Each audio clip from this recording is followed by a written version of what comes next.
Gravera whips it to the corner. Pagaran swishes in the jumper. Games na na-cover ko thus far. Tapos yung mga binanggit mo mga pangalan, sila yung pumupukol talaga sa labas eh. yung sobrang init, yung kaya nila score ng 30 points. Si Gab ba sumali ng 3-point shootout? I'm not sure. Chris Lalata takes off, puts it in, plus the foul. Fuentes.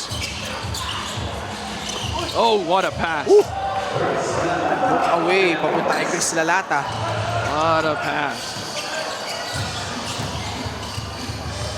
Koga pulls the trigger, drills in the three.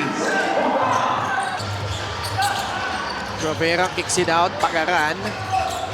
Abundo inside, Lalata hammers it down.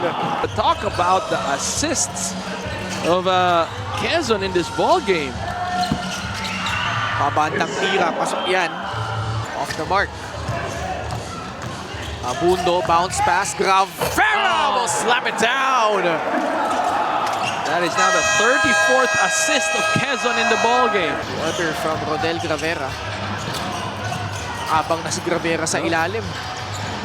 Bola na tapik. Oh, Koga. that's a good move. Running start for Dan Sara. Bumitbit. Pero butata. Inabot ni Andres kay Vera. 5 out, but still continuing their habit na walang masyado extended minutes.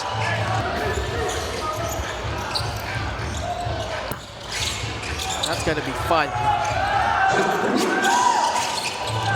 Josh Cruz with the basket. Lagrama spots up for 3.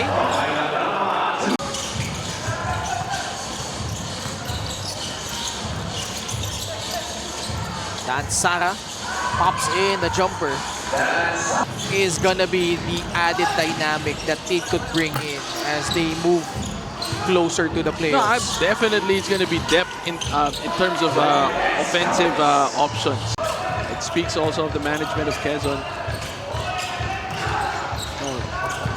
Compera inside. He will put it in. Ang pagkakataon to finish number 1. Right. And I think that's what they're trying to go for. Scam is getting a free lane to the basket.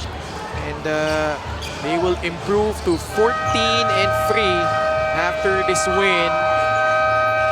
And more importantly,